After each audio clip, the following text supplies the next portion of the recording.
abajo, pero cuando vamos a distancias grandes, cada cosmología hace su diferente comportamiento en este diagrama.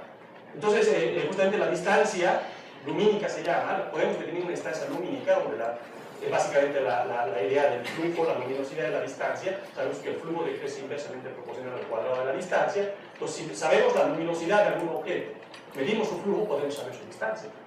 En el caso del modelo cosmológico, esa distancia lumínica depende justamente de los parámetros del modelo cosmológico, de la curvatura, de los parámetros que entran en el parámetro de Hubble. Y bueno, la idea es entonces encontrar patrones lumínicos para poner puntitos en este diagrama, observacionales, objetos para los cuales podamos saber su luminosidad intrínseca. Entonces, midiendo su flujo, ya tenemos la distancia, y podemos poner puntos aquí y ver cuál es el modelo preferido. Bueno, esos objetos se establecieron como los número 1, justamente las supernovas tipo 1A, cuando una estrella que está degenerada de 1.4 masas solares acreta masa de la compañera, y entonces viene el proceso de que explota, y más o menos, como es una misma masa, todas van a emitir la misma luminosidad, pero no están así. Es decir, aquí ustedes ven curvas de luz de diferentes supernovas tipo 1A, y ven ustedes que en realidad no son para nada candelas estándar, para nada son patrones lumínicos. Hay diferencias de hasta una magnitud entre una y otra. Pero afortunadamente Phillips y compañeros en Chile, astrónomos en Chile, descubrieron la famosa relación magnitud-estiramiento. Es decir, resulta ser que las que tienen una curva de luz, esta es la curva de luz contra los días, ¿no? Una curva de luz que decae muy rápido, típicamente va a tener una luminosidad más chica, mientras que la curva de luz decae más lento, va a tener una luminosidad más alta. Entonces, si se corrige por la forma de la curva, la que se va a proceder la relación magnitud-estiramiento, ya se pueden todas convertir, prácticamente todas van a tener la misma luminosidad, la misma magnitud al máximo. Es decir, no son tan candelas estándares, yo quiero hacerles notar. Y hay que aplicar métodos astronómicos, hay que entender un poco la física de estos objetos, en fin, para lograr tener realmente un patrón lumínico acá. Bueno, cuando se dieron cuenta de esta relación, inmediatamente estos dos grupos, el High Redshift Supernova Search Team y el Supernova Cosmology Project, se dieron a la aventura de medir, de descubrir supernovas, que es muy difícil, son muy raras estas supernovas tipo 1, no ocurren una cada 200 años, cada 300 años en promedio por galaxia. Y bueno, y descubrirlas al azar no es trivial, entonces son técnicas muy complicadas, donde se hacen mapeos del cielo, se repiten los mapeos cada 3 semanas. Si se descubre algo nuevo, entonces se identifica un candidato, y el candidato ya se lo enfoca con telescopios muy grandes. Todo esto se hizo en Chile, precisamente los telescopios de Chile y Australia, y ya el seguimiento de los candidatos se hizo con los telescopios más grandes en Hawái, en Estados Unidos, en Canarias. Y así pues, antes de 1999, se lograron como 40 y tantas supernovas que ya llegaban hasta lo que sería un corrimiento al rojo más o menos de 1, que es más o menos cuando el factor de escala era la mitad, es decir, la mitad del tamaño del universo al día de hoy.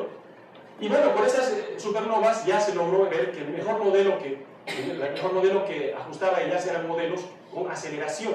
Estos modelos de acá son modelos que se están frenando, que no hay constante cosmológica. Estos modelos de acá sí tienen constante cosmológica. Aunque la diferencia entre un modelo y otro apenas es 0.25 magnitudes, es nada. Entonces, por eso es muy fino aquí el problema, ¿no? Es decir, se ve que las supernovas son 0.25 magnitudes más débiles que lo que serían si fuese un universo, por ejemplo, sin constante cosmológica, pero abierto. Entonces, el punto de magnitudes puede explicarse por extinción por polvo, puede explicarse por efectos evolutivos, en fin, esa fue una gran discusión, pero al final de cuentas, pues, después de años de discusión, se impuso la idea de que sí las supernovas sí están trazándonos, básicamente, que el universo está expandiendo cada vez más rápido desde hace una época no muy en el pasado. Se requería para tener mejor, obviamente en ese momento era muy dudosa la comunidad, entonces la idea era tener más y más supernovas para eliminar los sistemáticos, para tener más estadística. Este es un gráfico hasta el 2008, aquí hay como 500 supernovas tipo 1A, y ustedes ven a corrimientos al rojo ya que llegan más allá de 1, es decir, cuando el tamaño del universo era menor de la mitad, y todos confirmaron básicamente este problema. Una de las objeciones que se hacía era de que mientras más lejos estamos hay más polvo, y el polvo puede estar enrojeciendo, puede estar debilitando la luz, y eso puede estar dándonos la idea falsa de que hay expansión acelerada. Entonces, los modelos con polo, por ejemplo, la idea es que si el polvo se va acumulando, mientras más lejos vamos, más y más polvo. Entonces el brillo de la supernova se va a debilitar, debilitar, debilitar y más, ¿no? Aquí en este caso más y más, o aquí que esta es simplemente la diferencia con el caso de un modelo sin constante cosmológica. Este es el modelo crítico y este es un modelo ya con constante cosmológica. Entonces la idea es de que el modelo, si tenemos supernovas más lejos todavía, podemos ya diferenciar si hay o no polvo. Y las observaciones mostraron contundentemente de que a partir de más o menos corrimiento al rojo 0.5 se empieza otra vez es decir, ahí llegó a partir de ese entonces se empezó a expandir aceleradamente el universo. A épocas anteriores se estaba frenando. Y eso no lo puede explicar ningún polvo. Y bueno, la idea es de que podemos ahora tener observaciones más lejos todavía. Las supernovas en realidad se pueden ver hasta corrimientos al rojo 2, cuando el universo tenía más o menos una tercera parte de su tamaño actual. Más allá ya no se pueden ver supernovas. Y además, más allá, las supernovas necesitan cierto tiempo para formarse, explotar, etc. Y ya no simplemente no existen supernovas más antes.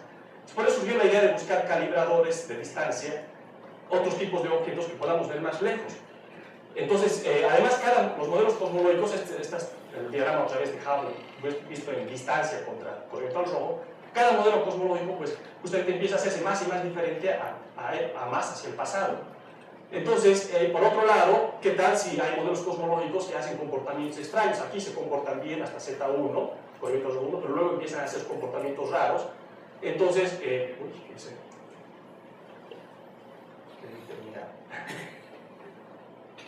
Entonces, el punto es de que la idea es tener estimadores de distancia más lejanos. Pues justamente aquí nuestro grupo, en colaboración con colegas italianos, encontramos que los estallidos de rayos gamma, que son explosiones mucho más potentes que las supernovas, nos llegan desde corrientes al rojo muy del pasado, y además estos estallidos, como emiten en rayos gamma, los rayos gamma no tienen el problema de la absorción del polvo. Los rayos gamma atraviesan el plomo, que no va a atravesar el polvo. El estallido de rayos gamma es la explosión de estrellas muy masivas, más de 20 masas solares, y muy colimada. Salen chorros de rayos gamma con las luminosidades más altas, más potentes que hay en el cosmos. Entonces, con los estallidos de rayos gamma, el problema es de que sus energías pues, varían órdenes de magnitud. Para nada son candelas estándar, para nada son patrones lumínicos. Entonces, ese era el problema cómo los usamos. Entonces, el punto es que se descubrió pronto que hay correlaciones entre, por ejemplo, la energía de los estallidos de rayos gamma con su energía de pico en la emisión de rayos gamma. O sea, hay correlaciones empíricas. Esas correlaciones, entonces, nos pueden ayudar para estandarizar y usar a los colegas Yolanda y Cellini, juntamente con Firmani, entre el 2004 y el 2007 publicamos una serie de trabajos donde mostramos que usando las relaciones que descubiertas por nuestro grupo de las estallidos de rayos gamma, podemos también poner puntos en el diagrama de Hubble mucho más allá que las supernovas. Y aquí, por ejemplo, les muestro, este es un diagrama.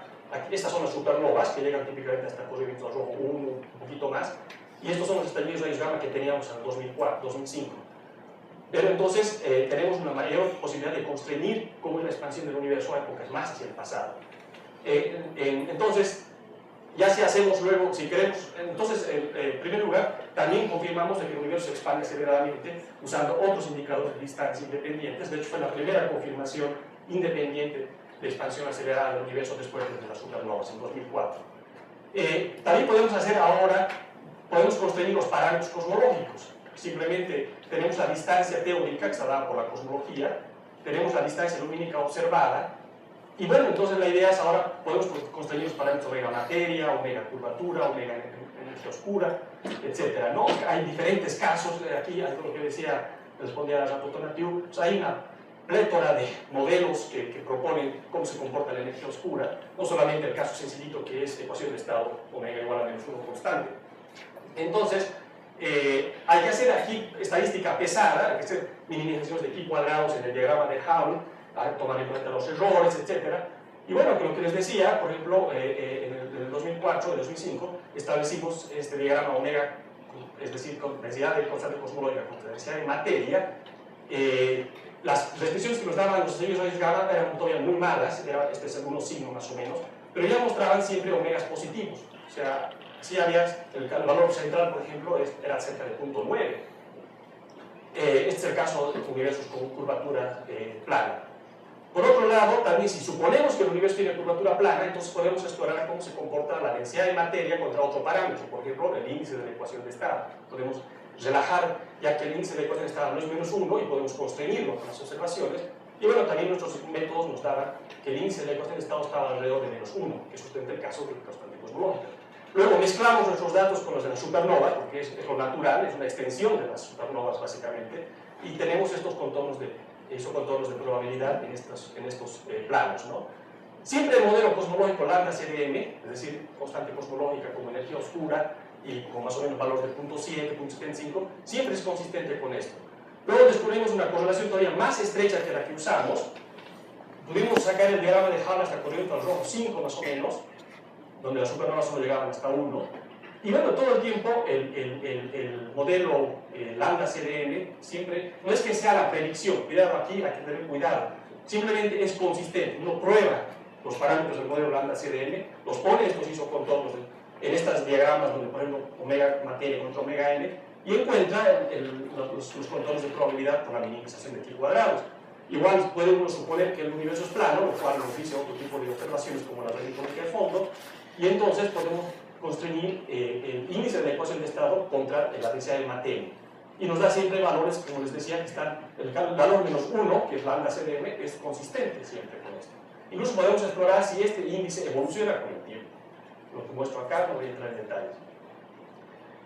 Los estallidos rayos gamma en realidad han tenido una explosión también de trabajos. Ahorita hay muchísimos grupos que están haciendo esto. Hay trabajos interesantes que llegan hasta corrientes al rojo 7 y han usado técnicas para calibrar las relaciones estas empíricas muy sofisticadas, calibrando con las mismas supernovas de tipo 1A a distancias pequeñas. Y bueno, estos resultados muestran de que siempre el lambda CDM es consistente, pero hay algo interesante. ¿Por qué es importante extenderlos a corrimiento al rojo más allá? Las supernovas nunca van a pasar corrimiento al rojo 2. Sin embargo, por ejemplo, uno puede hacer, no usar el diagrama de Hubble, sino tratar de establecer el valor del parámetro de Hubble independiente del modelo cosmológico. ¿Cómo era el parámetro de Hubble a cada época? Para eso necesitamos una gran cantidad de observaciones, precisión, pero por ejemplo este grupo de chinos, Liang et al., que es la competencia, hacen el ejercicio de estimar cómo es el parámetro de Hubble en función del corrimiento al rojo directamente, sin pasar por el diagrama de Hubble. Y bueno, su mejor modelo, esto es lo que predice el lambda CDM. El parámetro de Hubble, claro, va creciendo hacia el pasado, se aceleraba, era más rápida, se estaba frenando el universo, aunque aquí ya se empieza a acelerar justamente en esta época. Y fíjense, la reproducción que ellos hacen muestra un modelo que es diferente al lambda CDM, aunque todavía aquí hay mucha incertidumbre. Es un modelo oscilante. Entonces es muy importante extendernos más allá, porque cómo se está comportando el universo va a poder constreñir muchas otras modelos cosmológicos. Bueno, las determinaciones cosmológicas en realidad es toda una ciencia, hay grupos enormes dedicados a esos. Los valores al día actual, ya los mostró Axel, son más o menos 73% de constante cosmológica, 27% de materia, la curvatura se estima que es plana, pero en realidad son muchos más parámetros que estos.